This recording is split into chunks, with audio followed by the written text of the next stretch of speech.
Hello guys, S2W here with your next casual consumer's perspective review. For this video, we'll be looking at another sneaker release from a popular collab between Adidas and famous American rapper, record producer, and fashion designer Kanye West. Since 2016 with its first 350 V2 silhouette release, not counting re-releases of the same colorways, the pair that we have here today released only a few days ago in December of 2018, and it's marking the 14th official colorway.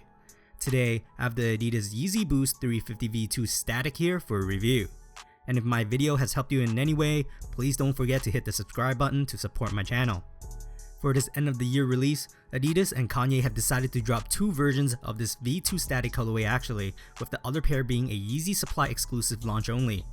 That pair has a 3M reflective upper, while this pair in this video we'll be looking at is a global release with no 3M. It's not a secret that the Yeezy hype has definitely slowed down, even here in Toronto, Canada, as they're sitting in many of our foot stores.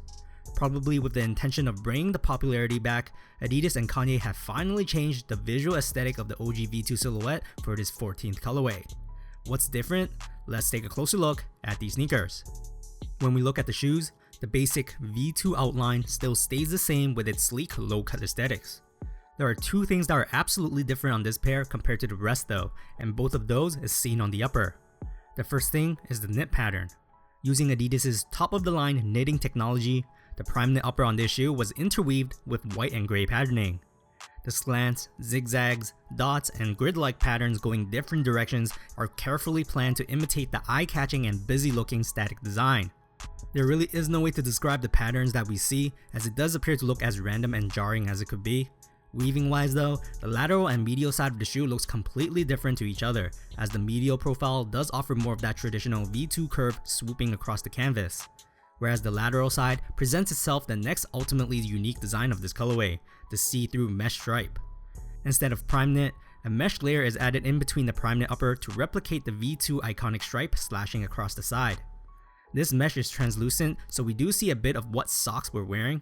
Keyword is a bit, because the forefront is mostly obstructed by the inner toe box cage, and the back is blocked with the inner ankle cushioning. So technically, the middle part is really the only window area that will see the color of our socks. Also, if we compare the left and the right shoes together, it's actually a mirror image of each other, so technically it really isn't random at all, as it's carefully calculated to look symmetrical on each foot. Furthermore, because the upper is now partly made out of mesh, the midfoot area of the upper will not be as stretchable as the previous colorways. Traditionally, the prime knit on the V2s isn't stretchy anyways because of the reinforced cage at the front and cushioning at the back, so the middle part is really the only location that has stretch. On this pair, the striped mesh area is obviously more intact rather than elastic, but to be honest, it won't affect the shoe overall by much I feel. It's just more for your information as the medial side is left unchanged anyways. But for those who complain why the sneaker feels so tight up front, we can finally see why, and it's all because of that front inner cage. Otherwise, the whole sneaker is basically the same normal V2 silhouette. We will see the same iconic crisscross stitching running up the center of the canvas from the tip of the shoes to the tongue. The tongue is a one-piece layer, so it allows the shoe to have a seamless sock-like fit and look. Tightening the sneakers, we have rope laces again, but on this static colorway, they've decided to add in 3M lacing to make it pop when light hits it on a certain angle. It's interesting because I thought any 3M material was supposed to be exclusively implemented on the Yeezy Supply pair, but I guess adding a little bit of 3M on this global release pair at the laces doesn't do harm as well. At the back of the shoes, we have the same tall heel tab and heel pull that has been seen on many of the V2 releases. The original 5 colorways of the V2 actually didn't have this heel pull, but I guess they've decided to add one back on to commemorate the 350 V1 design. Inside the sneakers, we'll see the familiar separable insole that have always come with the 350 V2 silhouettes. The top layer has the Adidas and Yeezy logos printed at the heel, while the bottom layer continues to embody the Yeezy insole patterning. The inner wall lining at the back is reinforced with ankle and Achilles cushioning for comfort and protection, which is already seen through the mesh stripe. And same with the toe box, with the so-called exposed cage now built for structural elements. The rest of the wall lining is basically knit, and it's the inverse colors and patterns of what we see on the outside. Also, if we flip over the tongue, we'll continue to see the reinforced laced openings and suede patches surrounding the eyelets, making sure the knit won't get ripped as we tighten them.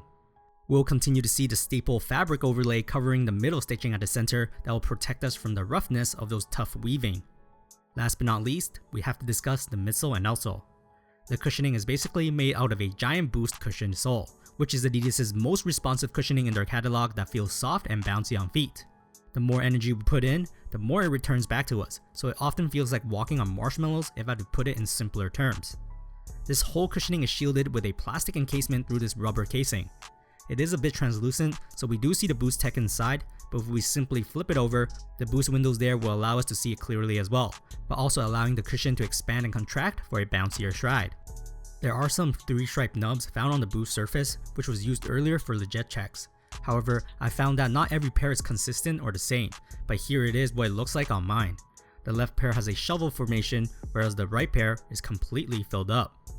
Anyways, here are some Adidas Yeezy Boost 350 V2 static fit footage. Sizing wise, I always go up half a size on the V2 silhouette, especially since I have wide feet. These were no different, but I do have to say they do fit a lot looser or relaxed than the previous colorway Sesame V2. These static actually reminded me of how my earlier V2s fitted, so I'm glad it fits the way I originally liked it, whereas the Sesame was real tight on me for some reason at the same sizing. Regardless, comfort is still the same as previous V2s, which is absolutely phenomenal if you can tolerate the low toe box hitting your toes, causing unnecessary discomfort to some people. The cushioning proportion on this silhouette is absolutely one of the best Boost-wise, so if you want to feel the bounciness of it, Yeezy Boost 350 V2s are absolutely a top 5 of all boosted models. Visually speaking on this colorway, I'm on the fence as sometimes I feel like there's too much going on with its irregular pattern, but at the same time, it's what's making it shine. I loved how they used a translucent mesh to replicate the iconic stripe pattern, but also disappointed that the translucent area runs a bit short as 80% is mostly already occupied by the inner cage and cushioning. It would have been better if somehow the cage is gone, so a lot more colors can show up if we wear a unique colored sock. Price wise, these were $300 Canadian before tax. Not cheap at all, but if you appreciate the comfort and design aspect of it, fashion does get expensive. As always, throw me some likes if you like this video, hit the subscribe button if you haven't already, and let me know in the comments what you think about this colorway. Aside from the limited edition status, I was actually able to cop a pair of the 3M exclusive static V2 on Yeezy Supply, which I personally prefer over these. So when that pair comes in, maybe I can do a comparison video to see how similar or different they are. That's it for today. S2W signing off.